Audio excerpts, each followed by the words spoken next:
Il y a quelques années, j'animais un team building pour une grande entreprise qui fait des appartements hôtels. C'est dans un superbe lieu avec une presque aussi belle vue qu'aujourd'hui. Et donc, je devais animer ce team building dans ce superbe lieu. Et juste avant mon team building, il y a le directeur de la zone Europe qui s'est mis à prendre la parole pour parler devant l'ensemble des gens qui étaient là. C'était des commerciaux qui étaient là. Donc en anglais. Parce que zone Europe. Et donc, il prend la parole et il explique qu'ils sont menacés par Airbnb, que ça va être compliqué pour eux. Et pour expliquer ça, qu'est-ce qu'il fait? Il utilise l'histoire de David et Goliath. Eux, c'est Goliath, Airbnb, c'est David, et il nous menace. Donc, il explique ça.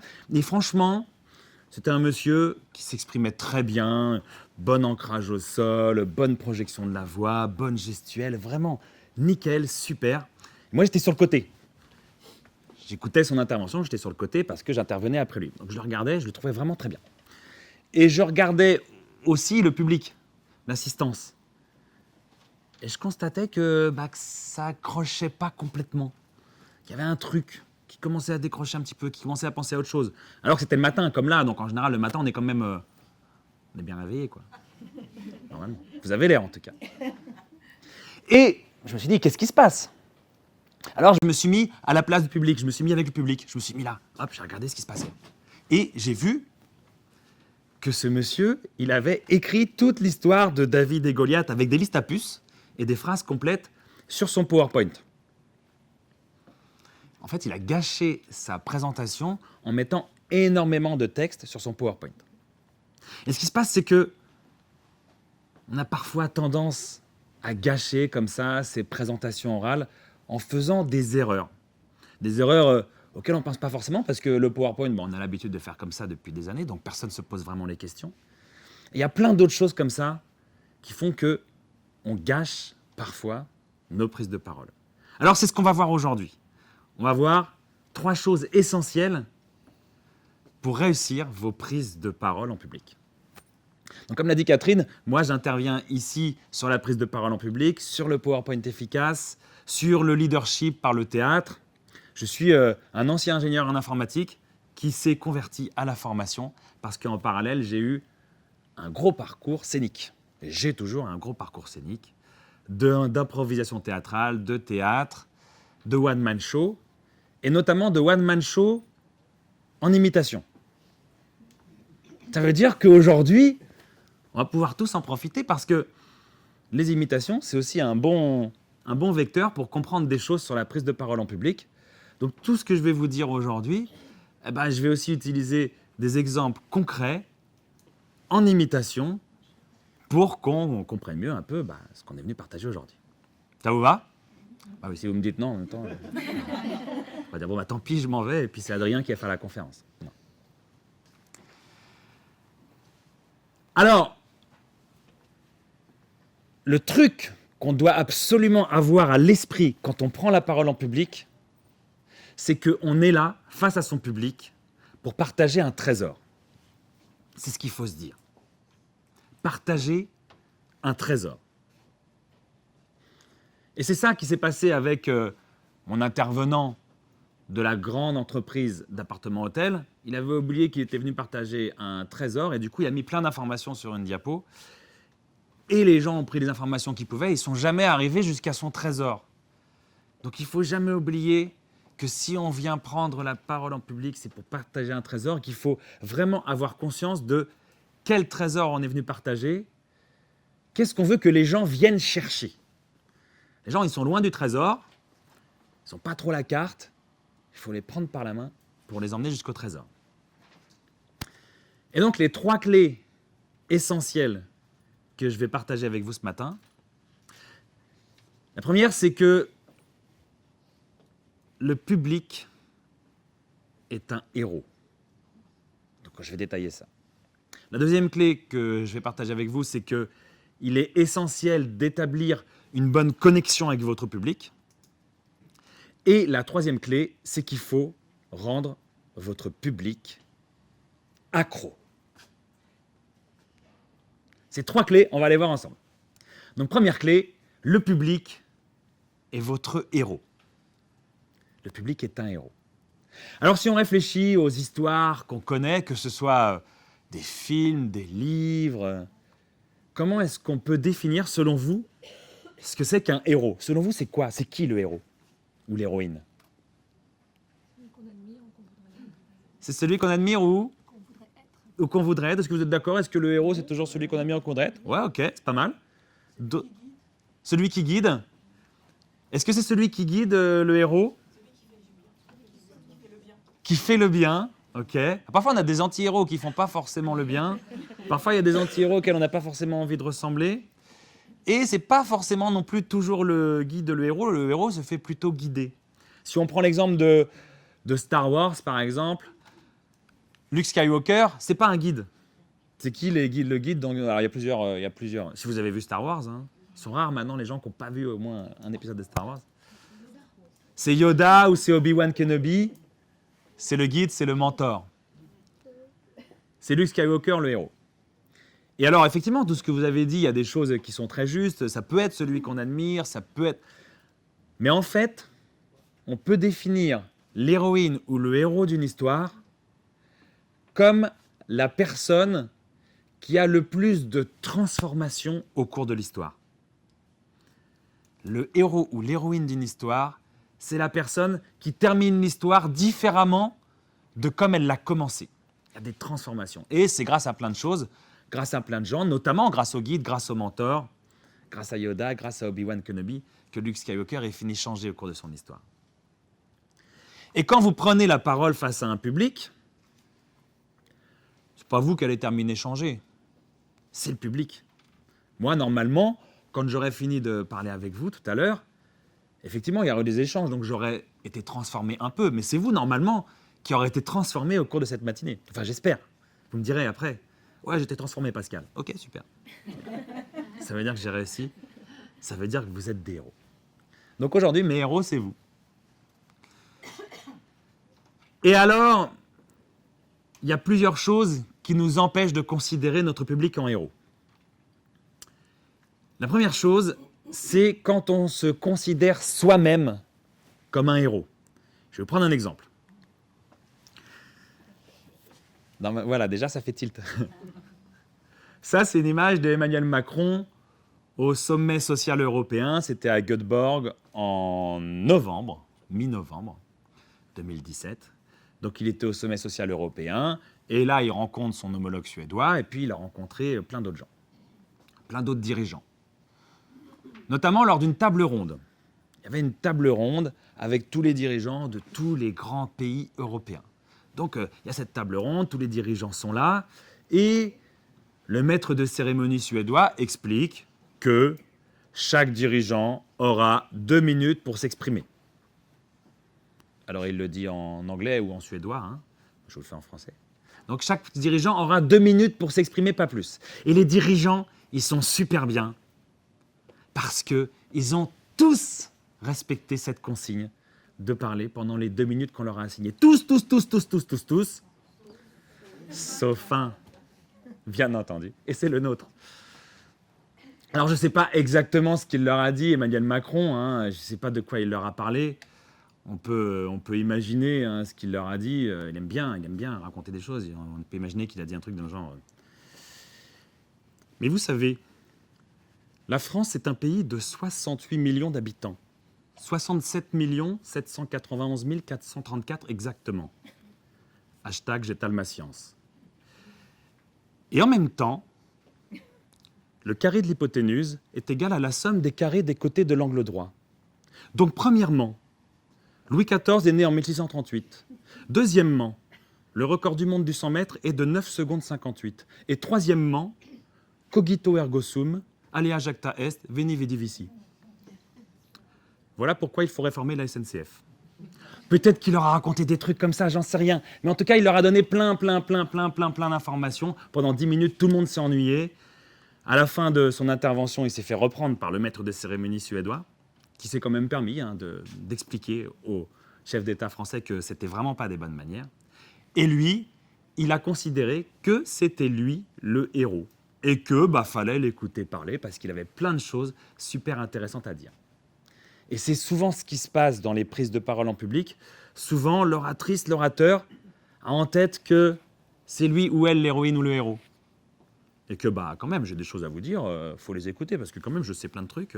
Écoutez-moi, quoi. Donc ça, c'est le premier danger. Et d'ailleurs, Voltaire dit... Alors, quand on cite Voltaire, il est toujours important d'imiter Fabrice Lucchini pour citer Voltaire. Donc.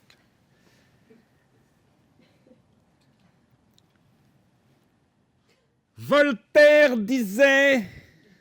Écoutez, écoutez. Le secret d'ennuyer est de tout dire. Le secret d'ennuyer est de tout dire. C'est énorme. Le secret d'ennuyer est de tout dire. Il avait tellement raison, Voltaire. Si on dit tout, on est sûr que tout le monde lâche. Donc, il ne faut pas tout dire. Alors, en parlant de Fabrice Lucchini, bien entendu, Fabrice Lucchini, on sait, c'est l'expert des fables de... La Fontaine. Voilà, c'est marrant. Vous connaissez d'autres fabulistes que La Fontaine? Ah, oui. Alors, Hervé va nous réciter une fable d'Ésope, puisqu'il dit qu'il y a également... Le renard et le corbeau. Donc... Fabrice Lucchini, c'est l'expert des fables de La Fontaine, donc on l'a déjà vu 1000 fois nous faire « Maître Corbeau sur un arbre perché tenait dans son bec un fromage. Maître Renard par l'odeur alléchée lui tint à peu près ce langage. Et bonjour, monsieur du Corbeau, que vous êtes joli, que vous me semblez beau, sans mentir, si votre ramage se rapporte à votre plumage, vous êtes le phénix des hôtes de ces bois. » On l'a tous vu faire ça, dans des émissions, tout ça, ça marche super bien.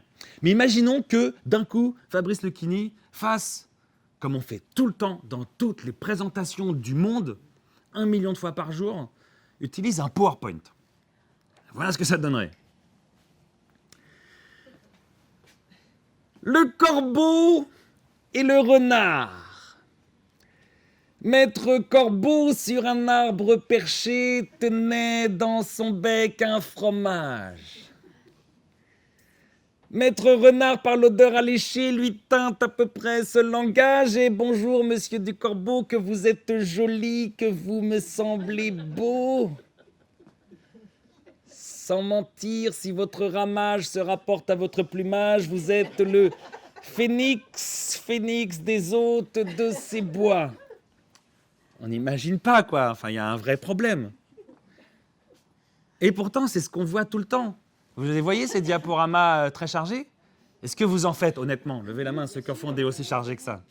Vous n'avez qu'à vous balader dans ce couloir, hein, vous en verrez aussi. Hein. C'est ça, chez G-Réseau, c'est que les vitres, elles sont... Voilà. Donc, on voit tout ce qui se passe. Alors, si je faisais l'équivalent sur une formation en prise de parole en public, ça donnerait un truc dans le genre... Alors, la communication orale, donc il y a le non-verbal, le paraverbal et le verbal. Dans le non-verbal, bien entendu, il y a la posture, la gestuelle, les expressions. Dans le paraverbal, il y a la puissance, le débit, l'articulation, très important. Et le verbal, ce sont les mots qu'on utilise. Je ne vais pas vous détailler l'impact de la communication orale selon Merabian. Tout le monde connaît ça, je vous l'ai mis voilà, pour que vous l'ayez. Et donc, les températures. Alors, à Paris, il fera 19 et... ouais. C'est ça qui se passe. Hein. Quand on a un PowerPoint et qu'on se met à parler en utilisant ce PowerPoint, souvent, on finit par faire Mister ou Miss Météo, à montrer des choses sur son PowerPoint. Alors, Macron, lui, considérait que c'était lui le héros de son intervention, et donc c'est le premier écueil dans lequel on peut tomber, c'est considérer qu'on est soi-même le héros de son intervention. Et quand on fait ça, on considère que c'est le PowerPoint, le héros de son intervention. C'est une hérésie totale. On a vécu des centaines de milliers d'années sans PowerPoint.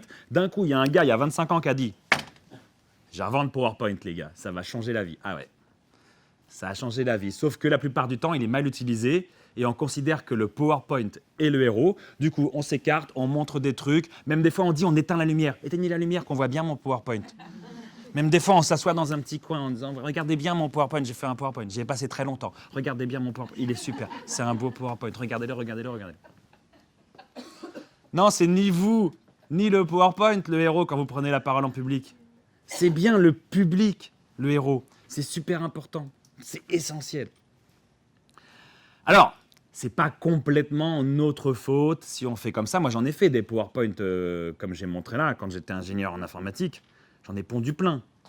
J'en ai pondu plein des comme ça, juste parce que j'avais jamais le temps de me poser la question de, au fait, pourquoi je fais un PowerPoint et au fait, en quoi ça va être utile à mon public? Jamais je prenais le temps de faire ça. Et j'imagine que vous n'avez pas forcément le temps de vous poser ces questions-là, de vous dire, au fait, pourquoi je fais un PowerPoint finalement? À quoi ça me sert? À quoi ça sert à mon public? On n'a pas le temps de se poser ces questions-là. Et puis aussi, un des gros problèmes, c'est le système éducatif à la française. Alors je vais vous montrer, c'est une gravure de 1900 qui dit comment on imaginait en 1900 l'école de l'an 2000. On l'imaginait comme ça. C'est-à-dire qu'on imaginait en 1900, à l'époque de nos arrière-grands-parents ou de nos grands-parents, on imaginait que en l'an 2000, on pourrait remplir la tête des enfants d'informations qui sortiraient des livres qu'on mettrait dans une machine, ce serait formidable. C'est une vision à 100 ans, donc on peut tout imaginer à 100 ans. Hein. C'est possible. Mais je trouve que ça reflète vraiment très très bien l'état d'esprit qu'on a par rapport à l'éducation. On se dit que éduquer les enfants, c'est leur mettre des informations dans le crâne, un maximum d'informations dans la tête. On se dit que c'est ça, éduquer les enfants. Et du coup, ça, on le continue à l'âge adulte. D'ailleurs, je ne sais pas si vous vous rappelez, quand vous étiez gamin, que vous aviez, quand vous étiez au collège ou au lycée, que vous aviez un devoir de français, par exemple, à faire. Vous faisiez un devoir de français pendant 3 heures, 4 heures des fois, sans manger, sans aller aux toilettes, rien. On bossait comme des fous. On sortait du devoir de français. Quelle était la première question qu'on se posait? C'est quoi? T'as écrit quoi? Combien de pages? C'était hyper classique, ça, quand même. T'as fait combien de pages? Ah, j'en ai fait 3. Ah ouais? Moi, j'en ai fait 6, et moi 7, et moi 6, et moi 7. J'en ai fait que 3. C'est sûr, j'aurai jamais la moyenne. On s'est vraiment mis ce truc-là en tête de plus on en met, plus on en met, plus on en met, plus on a des chances d'avoir la moyenne. On a vraiment ce truc-là. Donc c'est vraiment dû au système éducatif, ce côté, ouais. Il faut que je donne un maximum d'informations, que ce soit parce que je considère que c'est moi le héros et que je donne un maximum d'informations, que ce soit sur mon PowerPoint. Hein, on l'a aussi sur le PowerPoint, des fois, les moments où on dit ça, je l'ai mis, hein, je ne vais pas vous en parler, mais je l'ai mis pour que vous ayez l'information. Donc on met un maximum d'informations. Ça vient du système éducatif. Et c'est une grave erreur, parce que c'est comme ça qu'on perd les gens. On se dit en mettant 1000 informations, ils en retiendront 500. Non, en fait, on en met 1000, ils en retiennent 2, alors qu'on en met 20, ils en retiennent 18. Donc le ROI est quand même vachement plus important quand on en met moins. Il faut savoir ce qu'on est venu dire. Alors si ça, on le concrétise avec mon histoire de trésor, je reviens à mon histoire de trésor. Ça, c'est votre public. Ça, c'est le trésor vers lequel vous voulez emmener votre public. Public trésor.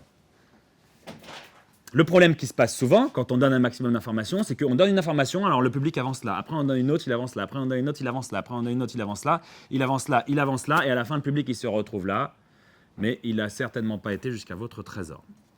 Parce que vous étiez bien tranquillement à votre trésor à faire « prends ça sur mon PowerPoint, ça je dis, ça c'est sur mon PowerPoint, prends. » Le public finit là. Il n'est pas à votre trésor. Donc il faut envisager les choses autrement. Se dire que le public, il est là, votre trésor, il est là. Il faut absolument que vous soyez non pas ici à essayer de faire venir le public jusqu'à votre trésor. Non, il faut que vous vous mettiez avec votre public et que vous décidiez de les accompagner en les prenant par la main jusqu'à votre trésor avec la ligne la plus droite possible. Parce que c'est comme ça que vous allez emmener votre public jusqu'à votre trésor. Non pas en se plaçant en « je sais, vous ne savez pas, je vous balance des trucs », mais en disant « je me mets avec vous, je vais vivre les choses avec vous. On va se prendre par la main et on va y aller tous ensemble. Je vous accompagne jusqu'au trésor que j'avais envie de vous faire découvrir aujourd'hui. » Alors, il y a une technique très efficace pour faire ça. C'est de commencer par une accroche. Une accroche, c'est le tout début. C'est vrai qu'on a parfois tendance à commencer en disant « Alors voilà, bonjour, je m'appelle Pascal, je suis expert de la prise de parole en public, donc je vais venir vous parler de la prise de parole en public. » On a souvent tendance à commencer comme ça en se présentant. Et ce n'est pas forcément la bonne technique de commencer en se présentant au final. Pourquoi j'ai commencé, moi, avant de me présenter? Vous vous rappelez ou pas? Vous n'étiez pas là? Voilà, j'ai raconté une anecdote. J'ai raconté une anecdote pour vous accrocher, pour que vous ayez envie de vous dire, ah bah, je vais écouter la suite, quoi. J'ai commencé, voilà, avec l'histoire du président de la zone Europe des appartements hôtels. On tend l'oreille. Alors, il y a les anecdotes, ça peut être aussi d'interroger le public, ça peut être de donner une statistique, un nombre frappant, ça peut être de faire une promesse. Je travaillais avec un nutritionniste une fois, un nutritionniste qui est dans la mouvance anti-régime. Et puis, on a travaillé sur sa conférence. Il allait faire une conférence devant plein de gens et tout. Il était un peu stressé. C'était la première fois qu'il faisait une telle conférence. Et on a travaillé sa conférence pour que sa conférence commence comme ça. Bonjour. Aujourd'hui, je vais vous montrer que les régimes font grossir. Plam, c'est une promesse. On accroche, on dit « Ok, je vais écouter la suite, là. Attention. » Et après, c'est présenté. Je suis le docteur machin. Donc, c'est important de se dire avec quoi je vais accrocher les gens au début dans ma prise de parole.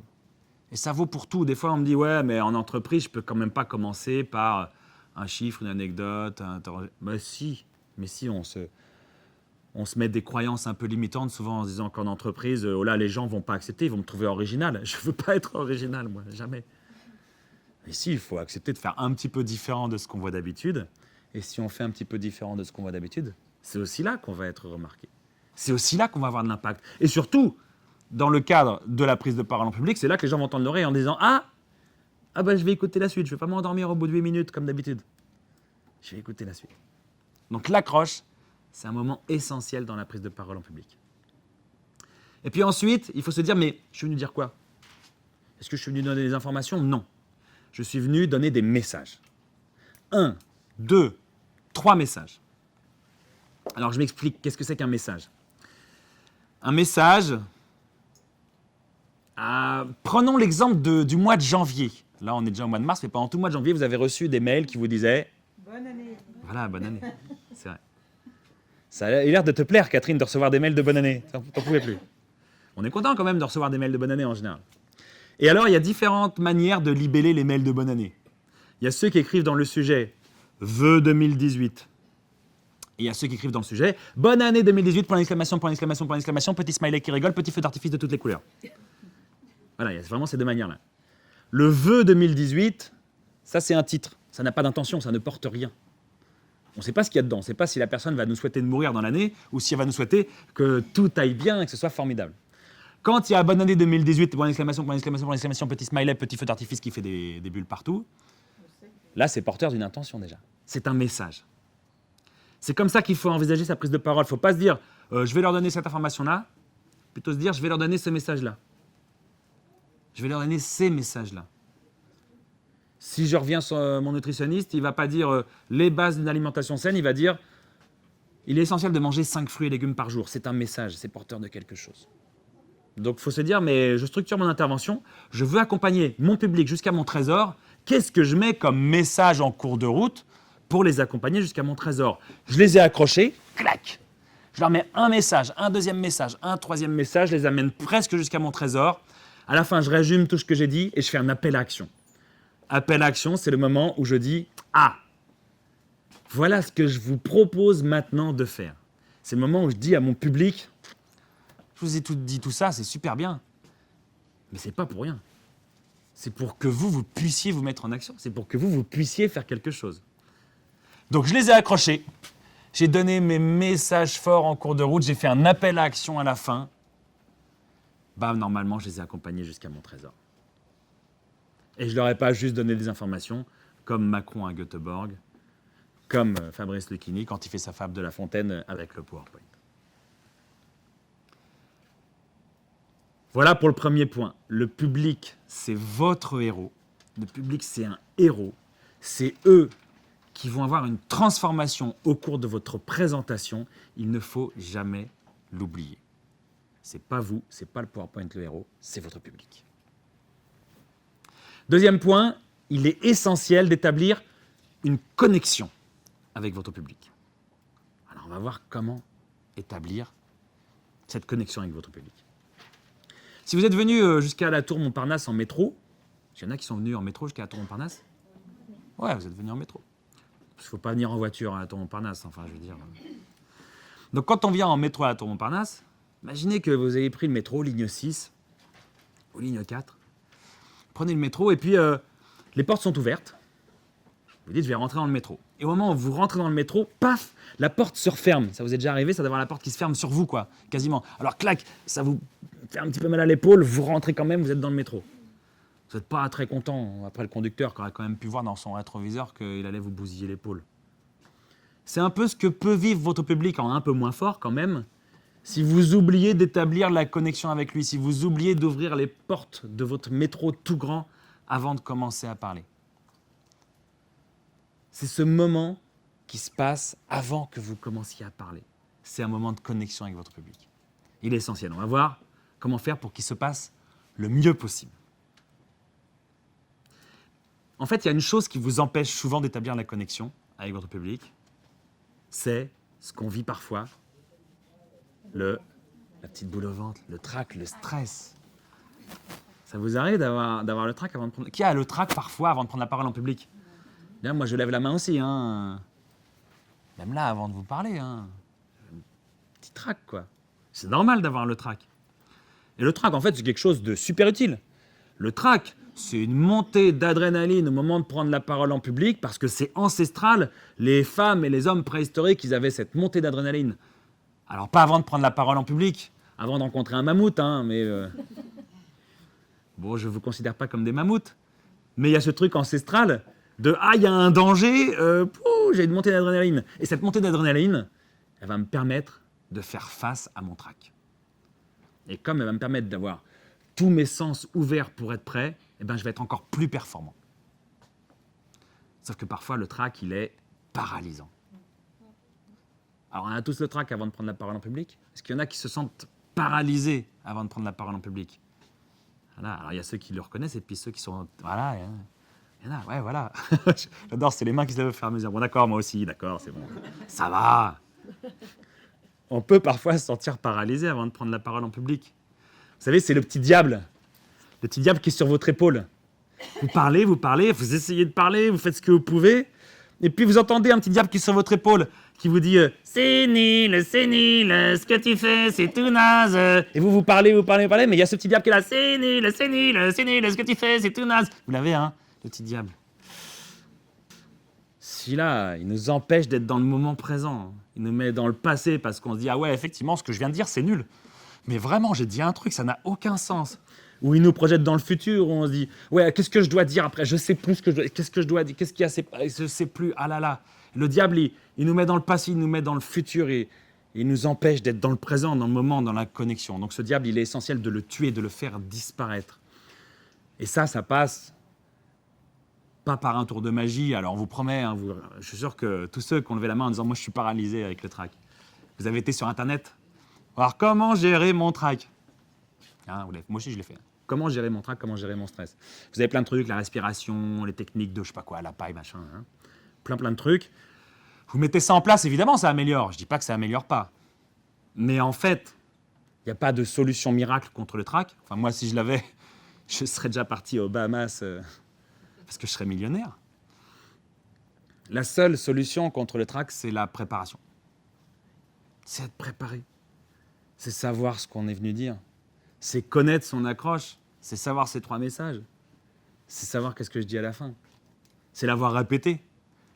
Idéalement devant d'autres gens, dans les conditions les plus proches possibles des conditions réelles. Il n'y a que ça qui va vraiment marcher contre votre trac. Le reste, c'est du patch. Ça aide, bien sûr, heureusement. Bien respirer, se relaxer, tout ça, ça aide, bien sûr. Mais la seule chose qui marche vraiment à 100%, c'est d'être préparé, de savoir exactement où on va. Et du coup, comme on sait exactement où on va, le trac, il est moins fort. On a notre adrénaline qui monte, mais ça nous permet d'affronter ce qu'on considère comme un danger. Et on est bien, on est prêt.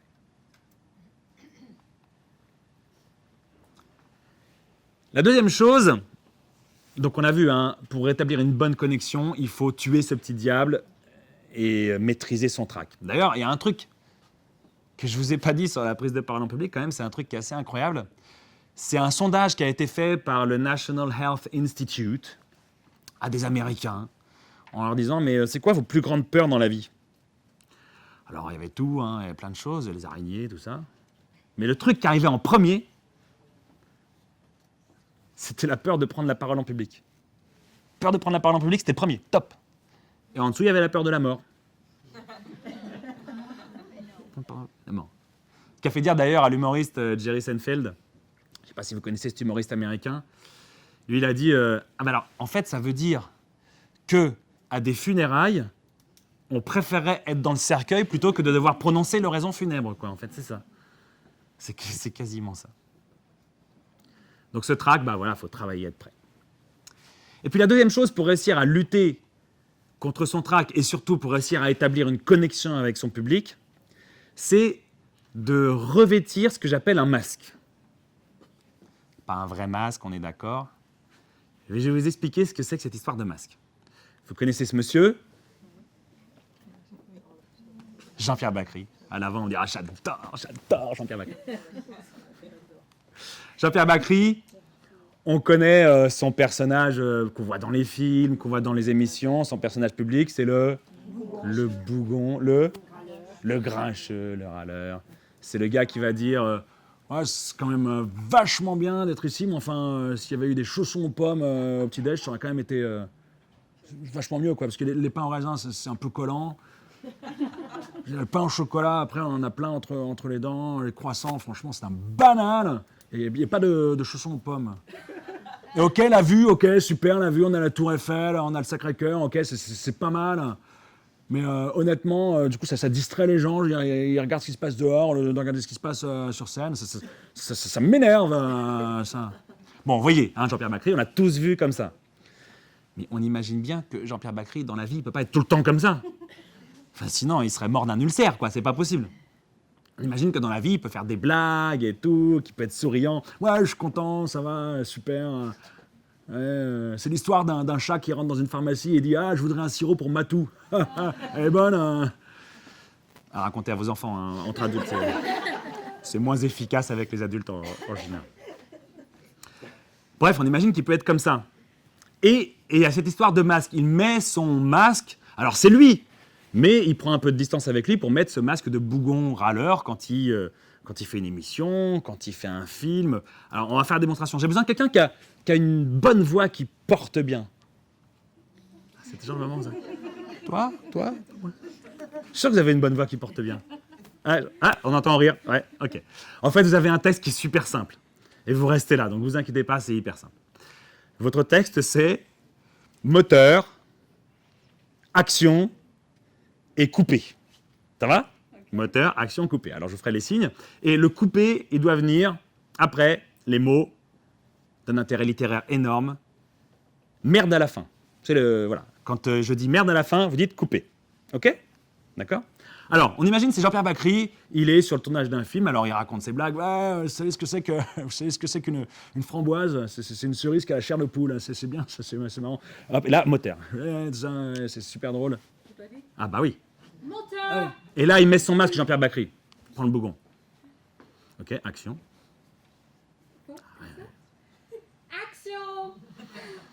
Mais je dis pas que je veux plus te voir. Je dis juste que t'es con comme un cintre. C'est pas la peine de chialer comme ça. Merde à la fin. Merci, on peut l'applaudir. C'est ça qui se passe. Il est lui, et puis d'un coup, bah voilà, il met son masque de Jean-Pierre Bacry, comme on le connaît, pour le film. Alors, un autre masque qui est super connu aussi, c'est Roberto Benigni. Vous connaissez Roberto Benigni ? C'est un mec, on le voit, il saute partout, tout le temps, hein, d'accord. On est d'accord qu'il ne peut pas être comme ça non plus à la maison. parce que sinon, je pense que plus personne ne le supporterait. Hein. Roberto Benigni, c'est « Ah, je suis très content de vous voir aujourd'hui, c'est magnifique. Bonjour, j'adore, j'aime beaucoup la France, la réalisatrice, c'est très bien, c'est du bon travail, magnifique, j'aime beaucoup, c'est formidable, j'adore la pizza margherita con i funghi prosciutto, mi piace molto. Ah, c'est Paris, regardez la vue, et la Tour Eiffel, c'est formidable, et le Sacré-Cœur, ah, il est tellement... Notre-Dame, ah, c'est magnifique. » Bon, vous voyez le truc, hein. Il peut pas être comme ça tout le temps, c'est pas possible, quoi. Donc c'est son masque, voilà, il décide de mettre un masque, et il l'enfile, et après, il le fait à fond. Alors, on est d'accord que vous, votre masque pour prendre la parole en public, c'est pas Jean-Pierre Bacry, c'est pas Roberto Benigni. On est d'accord. Sinon, il y a Julien Lepers aussi. C'est pas Julien Lepers, votre masque non plus, mais déjà, on s'en rapproche. Donc, Julien Lepers, hein, c'est ah oui, ah oui, 4 à la suite, ah oui, ah, je l'aime ce jeu, on s'embrasse, on se serre la main, hop, formidable. C'est Julien Lepers. C'est pas votre masque, mais il peut m'arriver, moi, quand j'anime une formation, prise de parole en public, de dire à quelqu'un, vas-y, imagine que tu es Julien Lepers. Je vous jure, ça marche. Je vais vous faire une démonstration, non pas avec Julien Lepers, mais avec d'autres personnages de ce type, et je vais vous expliquer comment ça se passe. D'ailleurs, j'entendais Jean-Louis Aubert l'autre jour à la radio. Il était invité sur une émission à France Inter, et il disait moi, ce qui est super important avant de... J'imite pas Jean-Louis Aubert, hein, donc je sais pas. C'est pas très bien comme imitation, hein. Ouais, non, c'est bizarre. Celle-là, il faudra qu'il retravaille. Je n'imite pas Jean-Louis Aubert. Donc Jean-Louis Aubert, il disait à la radio, moi, ce qui est super important, c'est de me maquiller avant de rentrer sur scène. Parce que quand je me maquille, alors lui, c'est le maquillage, c'est ce que j'appelle le masque, mais c'est la même chose. Il se maquille vraiment, hein, pour le coup. Il met du fond de teint, bref, les artistes font ça avant d'entrer sur scène. Il dit, comme ça crée de la distance entre moi et moi. C'est un poète, hein, donc ça crée de la distance entre moi et moi. Ça veut dire que le moi que je suis profondément prend un peu de distance avec le moi que je suis sur scène. Et du coup, comme je crée de la distance entre moi et moi, le moi sur scène se rapproche de son public. Il crée de la distance entre lui, et le lui sur scène se rapproche de son public. C'est comme ça qu'on crée de la connexion aussi. Donc ça veut dire que vous aussi, à un moment donné, quand on prend la parole en public, oui, on est soi. On est soi, mais on est une certaine version de soi quand même. On va chercher un peu des ressources qu'on a plus ou moins l'habitude d'aller chercher. J'en veux pour preuve une histoire que à vos souhaits, une histoire que m'a raconté un collègue consultant qui m'a dit, moi, j'ai coaché un jour une personne, un chef d'équipe, un manager. Et ce manager, il m'expliquait que j'ai vachement de mal à m'imposer en tant que leader, à faire en sorte que les équipes me suivent. C'est pas évident, j'ai vraiment du mal, quoi. Et donc, ce qu'il lui a conseillé, de s'inspirer de ce monsieur-là. Il a dit, inspire-toi de Sarkozy. Alors, Sarkozy, hein, on voit ce que c'est. Sarkozy, c'est... Ce qu'on va faire, c'est qu'on va finir la conférence, après on mangera des petites viennoiseries, puis après j'irai sauver le monde. C'est ça Sarkozy. Alors, son gars, il a dit, je vais m'inspirer de Sarkozy. N'imite pas Sarkozy, mais inspire-toi de Sarkozy. Fais comme si Sarkozy investissait ton âme, quoi. Donc le gars s'est dit, ok, je vais essayer dans mes actions de me dire comment Sarkozy y ferait, lui. Alors, dans ses actions, il s'est dit comment Sarkozy y ferait. Et du coup, il a été chercher ce côté qu'on appelle en process communication promoteur. Donc, le côté, je veux que les choses soient faites, je donne des deadlines, je suis dans les projets, paf, j'avance, tac. Vous les connaissez, les gens qui sont comme ça. C'est les gens qui avancent tout le temps, quoi. Il a été chercher ce côté-là. Et il y a eu un résultat en allant chercher ce côté-là. Parfois, pas tout le temps. Mais en allant chercher ce côté-là, quand il avait vraiment besoin d'aller chercher son côté leader, ça a marché. Parce qu'il avait revêtu, d'une certaine manière, le masque de Sarkozy. Alors pour vous, c'est pas le masque de Benigni, c'est pas le masque de Bacry, c'est pas complètement le masque de Lepers, c'est pas le masque de Sarkozy. Mais je vais vous parler du prédicateur à l'américaine. Prédicateur à l'américaine, tout le monde voit un peu dans l'idée ce que ça peut être. Hein. Prédicateur à l'américaine, c'est une personne qui est là et puis qui fait... And the Lord will come.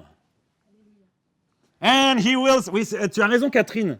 Catherine dit Alléluia. Elle a raison. Dans ce genre d'événement, le gars, il n'est pas tout seul à être super à fond, quoi. Le public est là. Donc, j'ai besoin de votre aide. On se le fait à l'américaine. Moi, je suis le prédicateur à l'américaine. Et vous, faut que vous soyez en mode « Yeah, he is right, hallelujah » et tout. Si vous pouvez vous mettre debout à la fin et applaudir à tout rompre, les gens qui font de la retraite à côté, je pense que ça les boostera un petit peu. Okay, je compte sur vous, hein, parce que sinon, je suis tout seul. Donc, je vous le refais. And the Lord will come. Yeah. And he will save everyone in this room. J'ai même des you-you, c'est pas des... But only if you deserve it. Hallelujah. Bon. Vous êtes top. Vous pouvez vous applaudir, je crois, parce que là, vous avez été vraiment... Alors, pourquoi je vous parle de ça? Parce que j'utilise ça en formation. Imaginons que j'ai quelqu'un qui ait du mal à être dynamique, à s'investir, à être enthousiaste, tout ça. Quelqu'un qui va me dire... Bon, alors moi, je suis ingénieur en informatique. Donc, mon métier, c'est de mettre en ligne de code des cahiers des charges. Vous voyez, vous en rencontrez. J'ai pris ingénieur en informatique, pas par hasard, j'étais ingénieur en informatique avant. Et c'est vrai qu'on peut rencontrer parfois des comme ça. Qu'est-ce que je fais? Si j'ai cette personne d'information, je lui dis « Ok, Bertrand ». Je l'appelle Bertrand. Ça te fait pas rire, normalement, Bertrand qui arrive. Alors, Bertrand. Donc, je lui dis « Bertrand, tu vas imaginer que tu es le prédicateur à l'américaine. » Il me fait « C'est quoi ça ?» Donc là, on refait le sketch, machin, tous les gens sont là, alléluia, ça marche super. Et là, Bertrand, il me regarde et il fait T'es sûr? Je fais Vas-y, Bertrand, essaye. Essaye de faire le prédicateur à l'américaine. Tu ne feras pas en vrai, Bertrand, hein, mais essaye. Donc Bertrand, à force d'un petit peu de négociation, mais par mon enthousiasme, j'arrive à l'emmener dans cette histoire-là. Bertrand fait... alors, il imagine dans sa tête qu'il est en train de faire « Je suis ingénieur en informatique !» Mon métier, c'est de traduire en ligne de code des cahiers des charges. Alors, c'est rare qu'on fasse ça à des ingénieurs en informatique quand même. Et donc, il imagine qu'il est dans ce mode-là. Mais comme il part de là, et qu'il imagine qu'il est tout là-haut, en vrai, il est là. Et en vrai, ce qu'on voit, nous, en tant que public, on voit « Je suis ingénieur en informatique. Mon métier... c'est de traduire en ligne de code des cahiers des charges. » Et ça marche, c'est parfaitement approprié pour une prise de parole en public. Lui, il a l'impression qu'il fait le clown, que c'est complètement innommable ce qu'il est en train de faire. Et en fait, mon Bertrand, là, il fait quelque chose qui est approprié. Et là, le feedback des gens qui sont en train de suivre la formation, c'est « Ah bah non, mais là, c'est vachement bien. »« Oh non, vous exagérez quand même, je ne peux pas faire ça en vrai quand je présente mon projet. »« Si, Bertrand, tu peux vraiment faire ça en vrai. » Ah bon, d'accord. Donc Bertrand commence à intégrer ça. On peut le filmer, hein, histoire qu'il s'en rende compte. Et puis après, voilà, il met ça en place. Et du coup, il a beaucoup plus d'impact, mon Bertrand. Bravo, Bertrand. Bertrand n'existe pas. Hein. Enfin, il s'appelle pas Bertrand. Alors, ça, c'est la première chose, donc, cette histoire de masque.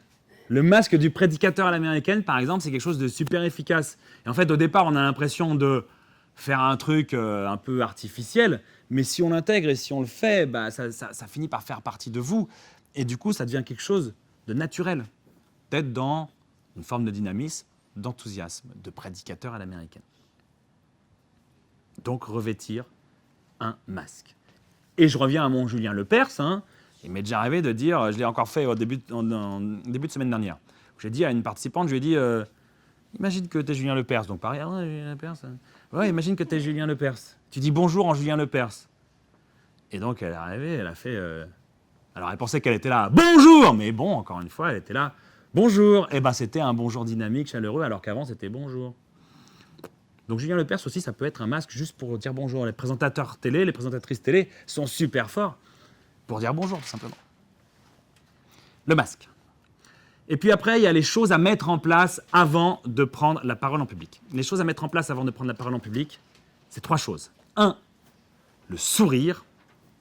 2, le regard. Et 3, l'ancrage au sol. Ça, c'est les choses qu'il faut absolument mettre en place avant de prendre la parole en public. Pour sourire, vous voyez ce que c'est. Regard, vous voyez ce que c'est. Ancrage au sol, c'est peut-être moins évident. L'ancrage au sol, c'est l'idée d'avoir les deux pieds bien plantés dans le sol pour affirmer sa posture dans l'espace chez les deux pieds bien plantés dans le sol. Et ça permet d'éviter de parler en faisant cette petite danse des années 80 qui est parfaitement ridicule. Hein. Je sais pas, enfin moi dans les années 80, je trouve qu'on dansait tous très mal. Je sais pas pour vous. Et tu chantes ce refrain qui... Bon, bref. C'était quelque chose. Hein. Donc, ancrage au sol, c'est ça. Les deux pieds bien ancrés dans le sol. Ça ne veut pas dire qu'on n'a pas le droit de se déplacer. Bien sûr, on peut se déplacer. Depuis tout à l'heure, je me déplace. Mais à chaque fois que je me déplace, c'est pour aller quelque part. Et je me réancre dans le sol. Je suis arrivé à l'endroit où je voulais arriver. Je me suis réancré dans le sol. Et puis, je peux me redéplacer. Je vais me redéplacer pour marquer une transition entre deux idées. Et je me réancre. Mais j'évite la danse des années 80. Alors, il y en a un qui est super fort pour ça, c'est Barack Obama. Barack Obama, c'est le gars, avant un discours, il y avait au moins 10 secondes avant qu'il commence à parler, parce qu'il faisait toute cette connexion par le sourire, par le regard, par l'ancrage au sol. Barack Obama, il était en mode... hop, sourire, machin, alors, la souplesse, la classe. Je n'ai pas exactement la classe de Barack Obama. J'essaie de m'en approcher, bon... Et voilà, donc il arrivait comme ça. Sourire, contact visuel, ancrage au sol. Thank you. It's an honor to be here in Paris, Tour Montparnasse. And yeah, it's great. Yes, we can. Et regardez les vidéos de Barack Obama, il prenait toujours ce temps-là avant de rentrer, avant de parler, quoi. Le temps du contact. C'est comme ça qu'on établit sa connexion avec le public. Donc ça, c'est l'exemple. Et puis, il y a le contre-exemple. C'est Dominique Strauss-Kahn, qui ne prend pas toujours le temps d'établir la connexion avant de... Mais, parlons en prise de parole en public uniquement. Je vais avoir besoin de quelqu'un pour faire Claire Chazal. C'est hyper simple. Le texte est hyper simple. L'idée, c'est de vous reproduire la scène de quand il est allé au journal télévisé de TF1 pour expliquer à quel point il était blanc comme neige, que c'était quelqu'un de fabuleux et qu'il faudrait le réélire au bout d'un moment. Bref, il est venu au journal et on va essayer d'analyser le pourquoi on ne l'a pas cru. Quand on a vu cette scène-là, on s'est dit, non, il nous raconte n'importe quoi. Pourquoi on n'a pas cru? Qui vient faire Claire Chazal? Ah venez faire Claire Chazal, c'est parfait. En plus, je pense qu'on peut vous applaudir parce que vous venez faire Claire Chazal. Voilà. Alors, installez-vous, hein, on est au journal télévisé. On n'a pas la table du journal télévisé parce que ça fait beaucoup de matériel, mais le principe, là, la question que vous posez, c'est juste Dominique Strauss-Kahn, est-ce que vous pouvez nous dire ce qui s'est passé dans la suite 2806 du Sofitel? Okay. C'est juste ça. OK? Ça va aller? Voilà. Et moi, je vais vous montrer comment Dominique Strauss-Kahn a fait ce jour-là. Donc je me mets dans la peau de Dominique Strauss-Kahn. Mais juste quelques minutes, hein, vous inquiétez pas. Tout va bien. C'est parti.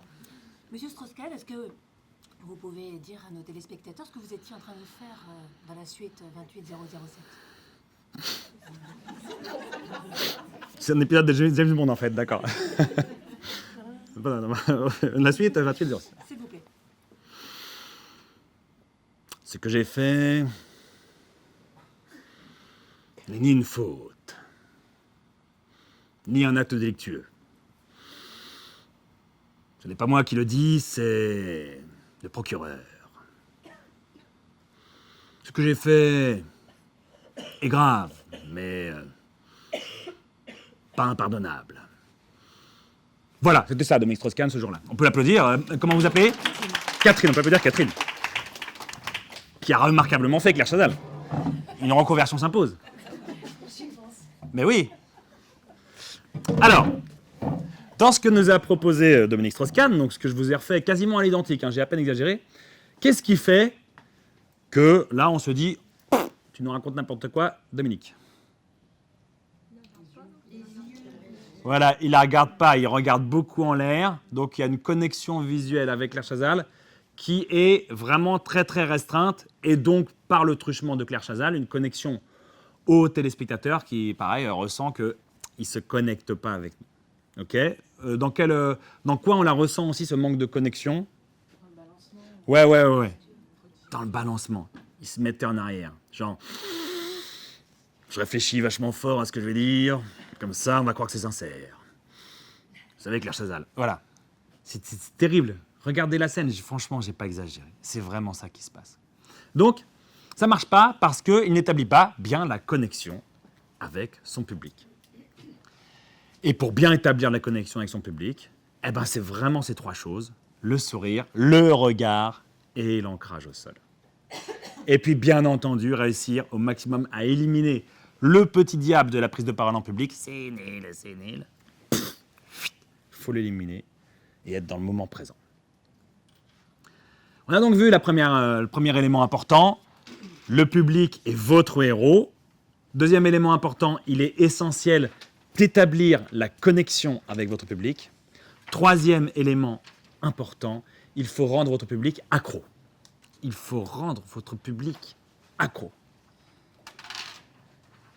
Ça veut dire quoi, rendre votre public accro?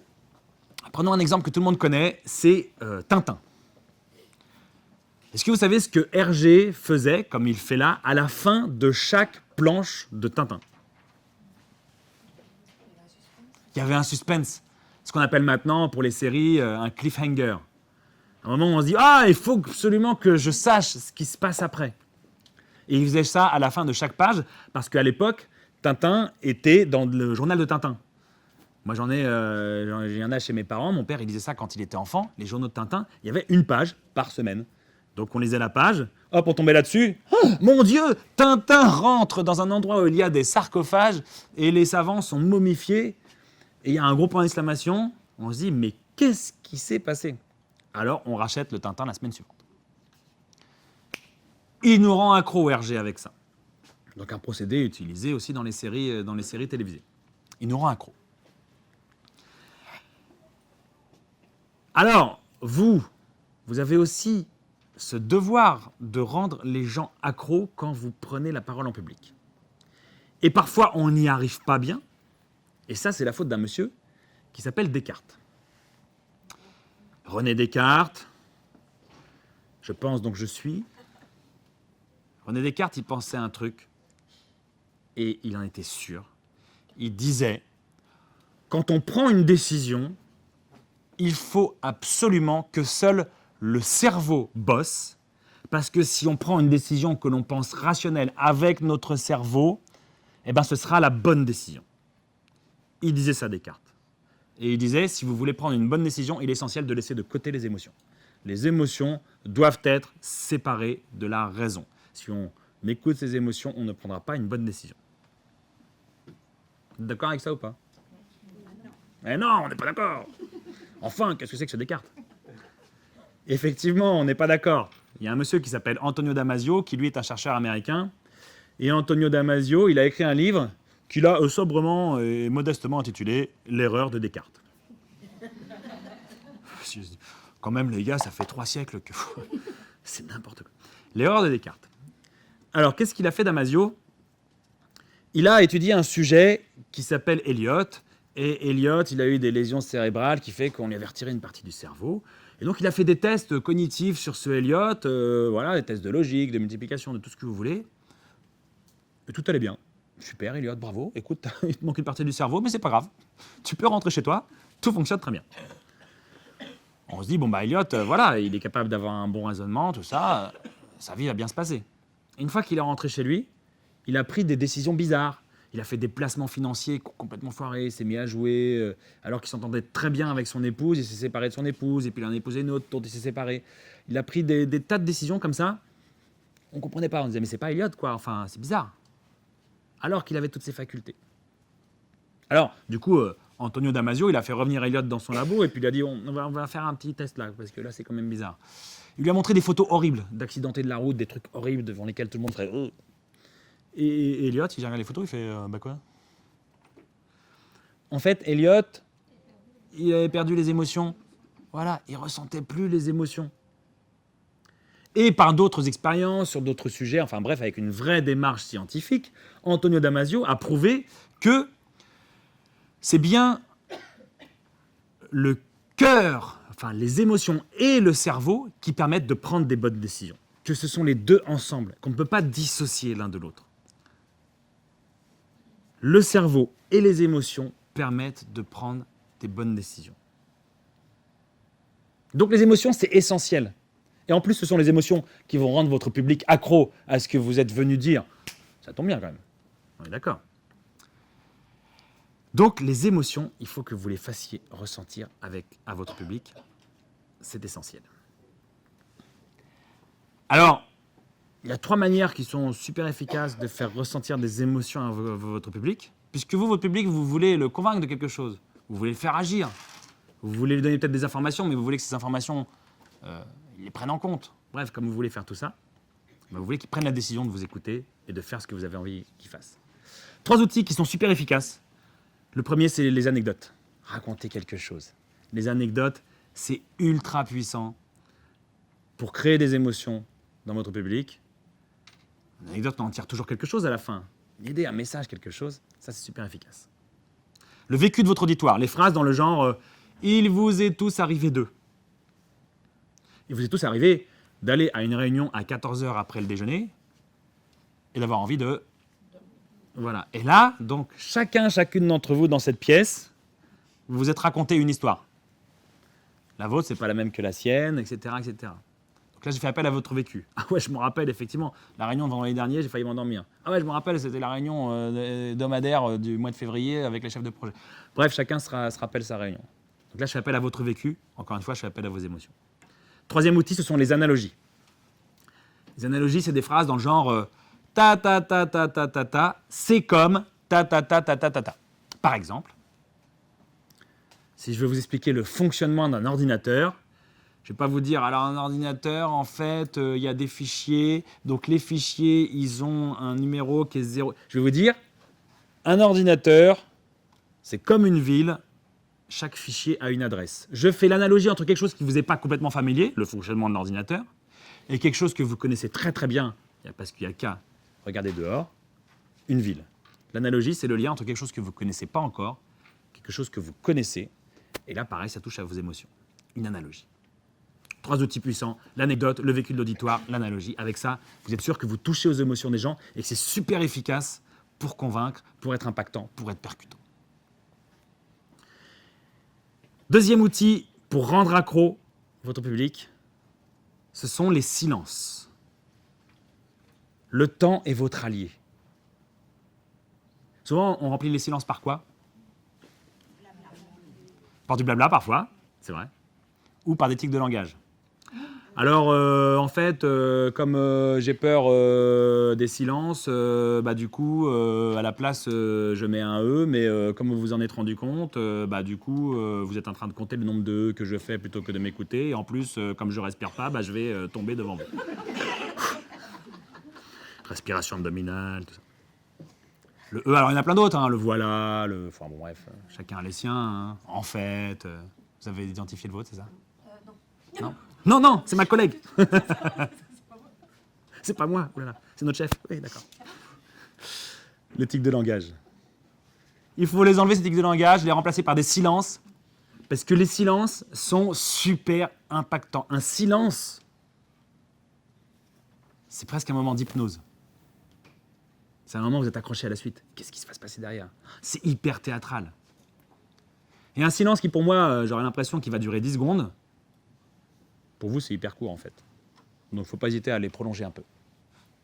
Il y en a un qui est un champion du monde des silences, c'est Jean-Claude Van Damme. Le grand philosophe belge, vous connaissez.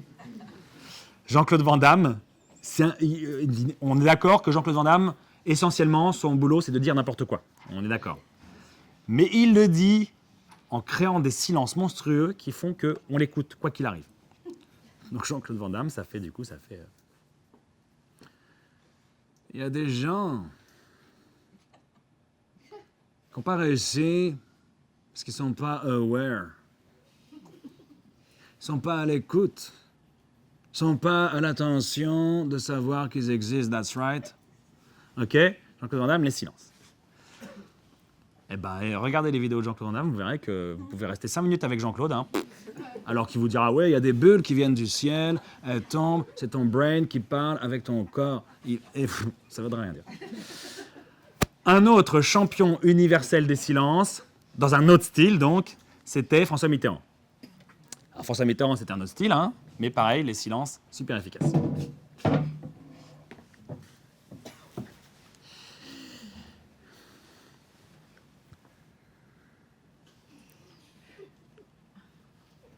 Il y a des gens qui n'ont pas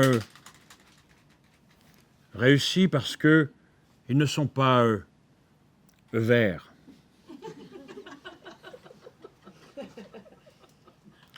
Ils ne sont pas à l'écoute. Ils ne sont pas à l'attention de savoir qu'ils existent. François Mitterrand. Alors, oui, on peut encore faire des imitations de François Mitterrand en 2018, absolument. Je ne vais pas vous imposer Georges Marchais ou Michel Galabru. Mais... Bref, le silence, c'est votre allié. Il faut vraiment utiliser ces silences. Le silence, ce n'est pas des moments où vous devez avoir peur qu'on vous interrompe ou des moments où vous dites « Oh, les gens vont s'ennuyer si je fais un silence ». C'est un silence qui doit être vécu. Et il y en a un qui a compris ça, mais qui a mis beaucoup de temps à comprendre ça, c'est Chirac. Chirac, années 70, c'était « J'ai décidé d'être candidat à l'élection présidentielle ». Ok, Chirac, années 70. Chirac, années 90, c'était... déjà, c'était ça. Puis c'était... J'ai décidé d'être candidat à l'élection présidentielle. C'était ça, hein? C'était ça. Eh ben, je pense que Chirac, il a bossé, quoi. À un moment donné, il y en a un qui lui a dit « Non mais Jacques, c'est plus possible, quoi, ce côté hyper nerveux et tout. Tu ne te feras jamais élire. » Est-ce que Mitterrand était hyper nerveux? Non. Est-ce que Giscard était... Non. Il faut changer. Donc, il a accepté de changer. Résultat, en 74, il n'a pas été élu. En 95, il a été élu. C'est pas forcément que à cause des silences qu'il a mis. Non, on est d'accord. Mais enfin, l'image qu'il a renvoyée, elle a joué. Une image de présidentiable. Et Victor Hugo disait « Rien ne renforce autant l'autorité que les silences. » Tout est dit. Rien ne renforce autant l'autorité que les silences. Donc on a vu, le temps c'est votre allié. Et la deuxième chose, c'est que l'espace est infini. Alors il n'est pas complètement infini, mais on est d'accord qu'on a assez d'espace pour le prendre. Il y a une stat qui est assez intéressante. Est-ce que vous connaissez les conférences TED, TEDx, tout ça? Vous connaissez? C'est des conférences que vous pouvez trouver sur Internet, des conférences qui durent 18 minutes, où en 18 minutes, quelqu'un d'extrêmement brillant dans son domaine doit passer des idées parfois complexes, dont vulgariser tout ça. Sur l'éducation, sur la science, sur le design, sur plein de choses comme ça. Et ils ont fait une statistique et ils ont montré qu'il y avait une forte corrélation entre le nombre de gestes et l'amplitude des gestes qu'un orateur faisait et le nombre de vues sur YouTube. Forte corrélation. Ça ne veut pas dire qu'il n'y a que ça qui rentre en ligne de compte. La corrélation, ce n'est pas forcément la causalité. Mais enfin, c'est quand même assez troublant de se dire que, voilà, forte corrélation entre le nombre de vues sur YouTube et le nombre de gestes et l'amplitude des gestes.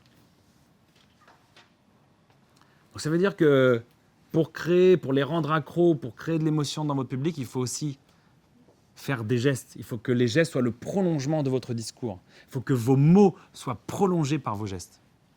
Et il y a un truc qu'il ne faut surtout pas faire, parce que des fois on me dit « Qu'est-ce que je peux faire comme geste, Pascal ?» Je dis « Je ne peux pas te répondre. » Parce qu'il y a un truc à ne pas faire, c'est apprendre des gestes. Il y en a un qui a fait ça. C'est François Hollande. Ça fait plus rire en général que quand on monte Chirac ou Mitterrand. François Hollande, il a appris des gestes quand il a été élu en 2012. Et en fait, il y a 3 gestes, je ne sais pas pourquoi, il les répétait tout le temps. Alors, il y avait ce premier geste-là. Voilà. Deuxième geste. Et troisième geste. Voilà. On ne sait pas pourquoi il faisait ces 3 gestes-là. Du coup, ça pouvait donner un truc dans le genre je veux que le quinquennat soit le quinquennat de la justice. Ça n'a aucun sens, ces gestes, on est d'accord.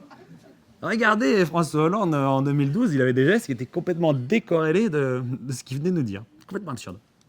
Assez étonnant. Et pour revenir à mes stagiaires, quand j'en ai un ou une qui a du mal comme ça à occuper l'espace, à se dire que l'espace est infini, quelqu'un qui va me dire... quelqu'un qui va bien s'exprimer mais qui va juste avoir du mal à occuper l'espace. Je suis contrôleur de gestion, mon métier c'est d'établir des tableaux de bord et de faire des budgets. Donc vous voyez, quelqu'un qui est un peu refermé comme ça.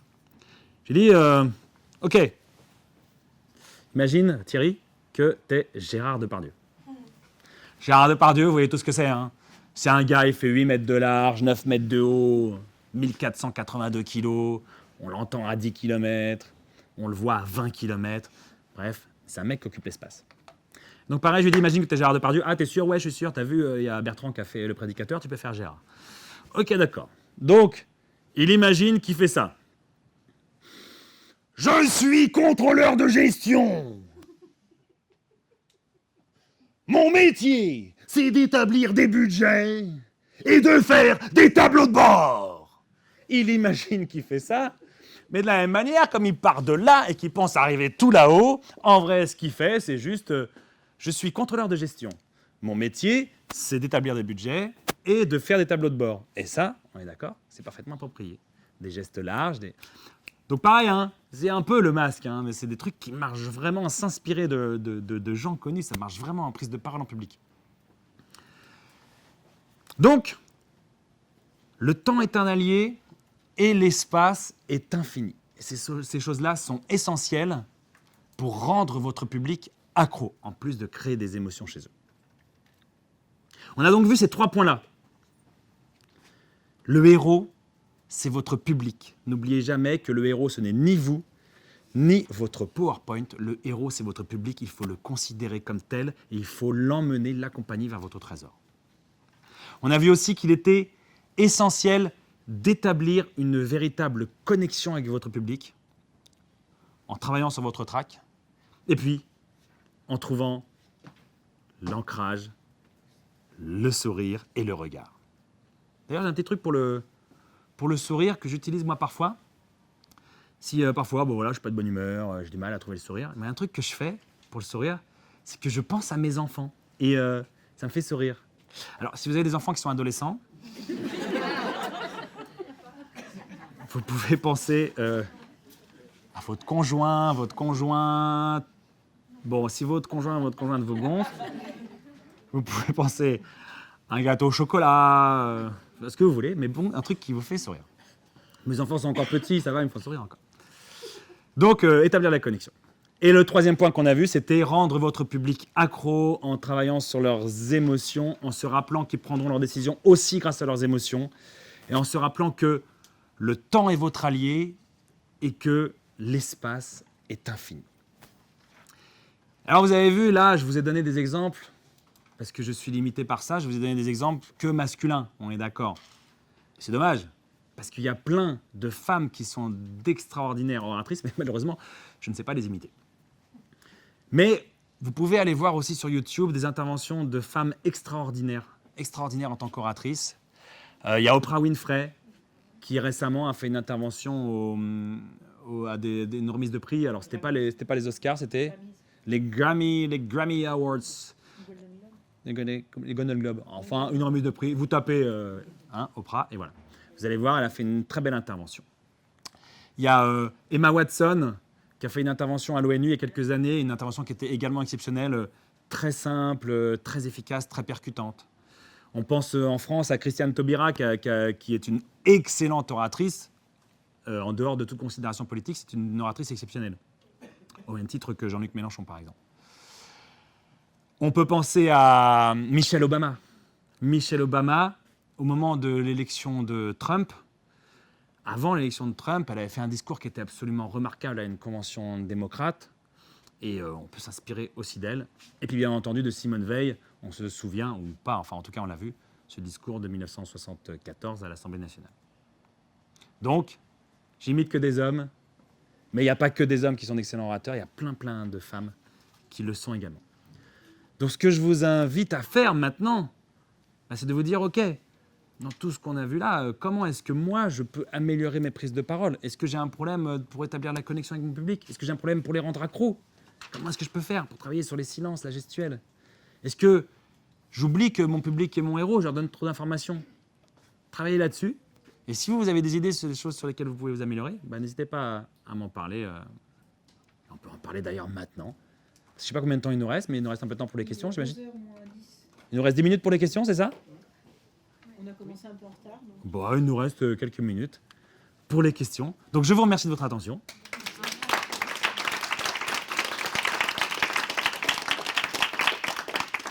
Et je suis à votre écoute pour les questions.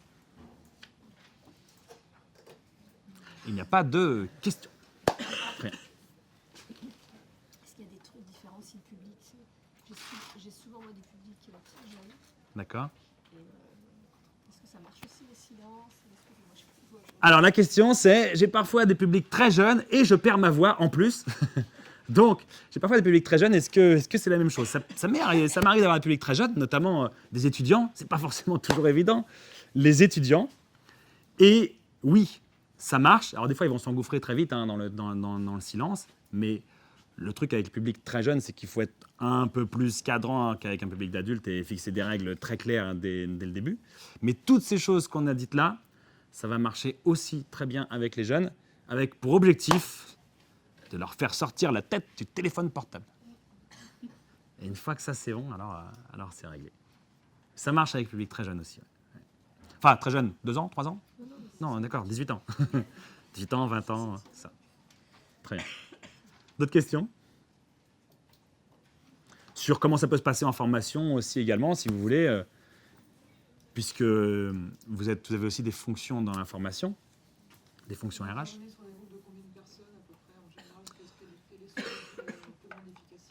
Alors, pour moi, le plus efficace, c'est un groupe de 6 personnes, c'est optimal, parce que vraiment, on a le temps de consacrer du temps à chacune, à chacun, et puis, on a quand même cet effet public. Mais quand on travaille, il m'est arrivé aussi d'animer des groupes de 3 personnes, en dessous de 3, c'est plus un groupe, mais des groupes de 3 personnes, où là, du coup, on est plus dans un mode coaching, où on rentre vraiment dans le détail très précis avec chacune, chacun, et où ils vont moins trouver l'effet de groupe, mais en tout cas, ils vont plus trouver de coaching particulier. Et en revanche, c'est bien de ne pas dépasser 10 personnes. Au-delà de 10, ça commence à devenir compliqué parce qu'il y a... mon objectif, moi, dans une formation, c'est de personnaliser au maximum, de donner des outils à chacune, à chacun, pour qu'ils puissent vraiment en profiter un maximum. Donc, de faire passer du temps à chacun à ma place. Et s'ils sont 10, il y a un petit temps d'inertie qui est un peu long. Mais comme vous l'avez vu, je fais participer aussi un maximum les gens. Donc en général, j'ai personne qui s'est endormi. Et dans mes formations prise de parole en public, c'est 0 PowerPoint en ce qui me concerne. Donc du coup, on est tout le temps en action. On fait des choses. Dans une formation PowerPoint efficace, par contre, évidemment, je mets du PowerPoint, sinon ce serait bizarre. Mais du PowerPoint très visuel. D'autres questions? Oui? Est-ce que dans votre parcours, vous n'avez pas eu le sentiment un jour d'avoir été ridicule lors d'une présentation? Est-ce que moi, j'ai déjà eu le sentiment d'être ridicule? En mettant un masque quand vous avez... Ouais. Honnêtement, jamais. Je me suis déjà planté sur des spectacles. Mais sur des spectacles. Mais sur de la prise de parole en public, non. J'ai vraiment jamais eu ce sentiment. J'ai plutôt toujours le sentiment, quand on vient donner quelque chose d'un peu dynamique, d'un peu enthousiaste, d'un peu passionné, que c'est plutôt une bulle de soulagement pour tout le monde. Enfin, on a quelque chose... Et l'humour aussi, bien sûr. Après, toute intervention n'est pas obligée d'être humoristique. Mais l'humour, ça aide aussi quand même beaucoup à faire passer des choses. D'autres questions? Vous avez une question? Mais c'est ça. Sauf que des fois, on n'est pas complètement passionné par son sujet. Ça peut arriver. Malheureusement, des fois, on vient intervenir sur un sujet sur lequel on n'est pas passionné. Et il y a une chercheuse américaine qui s'appelle Amy Cuddy, qui a utilisé cette phrase. Je crois qu'elle avait déjà été utilisée avant. La phrase, c'est « fake it until you make it. Faites semblant jusqu'à ce que ça arrive vraiment. Il y a vraiment ce truc du cercle vertueux. Si j'adopte une posture, ce qu'elle appelle une power pose, une posture de puissance, de pouvoir, donc bien ancré au sol, quasiment comme ça, voilà, avant de prendre la parole, ça va vraiment agir sur mon équilibre hormonal et ça va rajouter de la confiance. Donc, je fais semblant de me sentir en confiance et après, quand j'entre sur scène, la confiance, elle est vraiment là. Et pareil pour la voix. Je décide de projeter ma voix pour des gens. Ça m'arrive parfois aussi d'avoir des stagiaires qui ont une voix très, très intériorisée, qui ont du mal à pousser la voix. On travaille sur la respiration abdominale pour vraiment que la voix se projette sans que ça soit un effort particulier et sans donner le sentiment de crier. Et c'est de la même manière, les gens qui ont la voix qui a du mal à être projetée et qui sont d'accord pour se mettre à la projeter, eh ben, ils ressentent aussi un regain de confiance. Fake it until you make it. Ça, c'est formidable. Le corps a des ressources incroyables. C'est-à-dire que parfois, le corps agit sur l'esprit. Encore une fois, le cartésianisme nous empêche d'avoir ça en tête. Hein. On dit toujours que c'est l'esprit le chef, que c'est une sorte de... Comme dans... Je ne sais pas si vous regardiez ça quand vous étiez plus jeune, hein, comment ça s'appelait cette série, un dessin animé qui passait, où on avait tout le corps humain. L'histoire, ouais, c'est ça, l'histoire de la vie, quelque chose comme ça. Et on avait celui qui contrôlait tout dans le cerveau et il gérait tout. En fait, non, c'est pas comme ça. Hein. Le corps aussi agit sur le cerveau. Dans les formations, il y a des mises en situation. Bien sûr. Mais des fois, le public, comme vous dites, n'est pas toujours enclin à vouloir participer. Donc, vous faites comment pour faire participer? Alors, ça m'arrive très, très, très, très rarement. C'est-à-dire que là, je pense que c'est vraiment le talent du formateur, du consultant, d'y aller, hein, dans un rythme qui va convenir à tout le monde et de réussir à emmener les gens. Alors, je vais prendre un exemple. Il y a un exercice que je fais en prise de parole en public et aussi en leadership par le théâtre, qui est un exercice d'impro. Je vais vous le raconter, vous allez faire... Il est fou. C'est un exercice où je dis aux gens, vous allez passer chacun votre tour, je vais te donner un mot qui n'existe pas et tu vas me donner la définition de ce mot comme si tu étais expert. Donc, qu'est-ce qu'une clavulatière? Eh bien, une clavulatière, en fait, c'est un ustensile de cuisine qu'on utilisait en République tchèque dans les années 70-80. Après, c'est complètement tombé en désuétude et qui permettait de faire du café, mais pas du café noir, c'est du café vert. Alors, en fait, Bon, bref, vous voyez l'idée. L'objectif, pour les gens, c'est pas d'être original ou drôle, c'est d'avoir une posture de « je suis sûr de moi, quoi qu'il arrive ». Donc, on travaille vraiment là-dessus. Eh bien, cet exercice, jamais personne n'a refusé de le faire. Ça fait 8 ans que je fais ce métier, j'ai vu des milliers de stagiaires. Je ne fais pas faire systématiquement, mais quand même très souvent. Je pourrais avoir un livre comme ça de définition originale. Jamais personne n'a refusé de le faire. Parce que voilà, les gens sont en confiance dans le groupe, parce que c'est aussi ce que j'essaie de créer dans le groupe. Et ça n'arrive jamais. C'est ce qu'ils viennent chercher aussi. Et c'est ce qu'ils viennent chercher, quand ils sont volontaires. Oui. Mais des fois, on va faire une formation en intra où les gens ne sont pas nécessairement volontaires. Donc parfois, je peux me heurter à certaines résistances au début, parce que les gens se disent « oh là là, je me mets en danger, en plus c'est une formation, donc je vais m'ennuyer, patati patata ». Et devant des gens que je connais, c'est pas évident. Et à chaque fois, ça se passe vraiment bien, parce que voilà, les gens arrivent à dédramatiser, à se mettre dans l'esprit du groupe. Et vraiment, je travaille là-dessus. Alors, madame d'abord, et ensuite monsieur. Et dans le cadre d'un concours, on est assis. Mm. Public assis, quand même. On ne peut pas occuper cet espace, on ne peut pas. Là, tout de suite, je faisais lien avec ce que vous disiez, l'ancrage, je vois juste les deux pieds au sol. Et après, au niveau de gestuelle, c'est un peu restreint. C'est restreint, et en même temps, ce qu'il faut se dire, quand on est assis, qui effectivement est une posture qui n'est pas évidente pour être impactant. Mais, quand on est assis face à un jury, par exemple, on ne va pas dire « non, excusez-moi les gars, là, tous les autres sont assis, mais moi je vais me mettre debout ». Non, parce que c'est le jury le boss, donc il faut se mettre assis comme si on était debout. J'explique. Ça veut dire qu'évidemment, il faut éviter au maximum de se reposer complètement sur son dossier, ça c'est la première chose. Donc, avoir une certaine verticalité, comme quand on est debout, et surtout, savoir que je peux quand même utiliser mes mains. C'est-à-dire que la pire chose à faire, c'est de les poser et qu'elles soient inexistantes. Je suis assis et je pense que je vais faire comme si j'étais debout. Donc, je vais quand même projeter ma voix. Donc, je vais quand même faire des gestes avec mes mains et je vais me tenir vertical. Et finalement, du coup, on applique les mêmes choses. Alors, il n'y a plus la question de l'ancrage. Ce n'est même plus un problème, l'ancrage. Mais il faut vraiment se dire ça. Je suis assis comme si j'étais debout. Sinon, on perd en impact. On a la voix qui se tasse, on a le corps qui se tasse, on a les mains qui se tassent. On ennuie les gens, ils en ont déjà vu 12 avant vous en plus. Donc du coup, assis comme debout. C'est une question? Alors, moi je dis que si on peut être debout, mais soyons debout. C'est épuisant de passer 2 jours debout, hein, on est d'accord. Mais c'est quand même vachement bien. On a quand même beaucoup plus d'impact quand on est debout, juste par cette posture debout par rapport aux autres gens qui sont assis. Donc on a une légitimité qui s'installe tout de suite du fait qu'on est debout. Alors moi, ça m'arrive quand même de me rasseoir en animation parce que voilà, je ne veux pas être tout le temps debout, mais moi, je suis un maximum debout en animation. Puis surtout, comme on fait des mises en situation, des fois, c'est les autres qui sont debout. Hein. Mais au maximum debout, c'est là qu'on a le plus d'impact, ça c'est sûr. D'autres questions?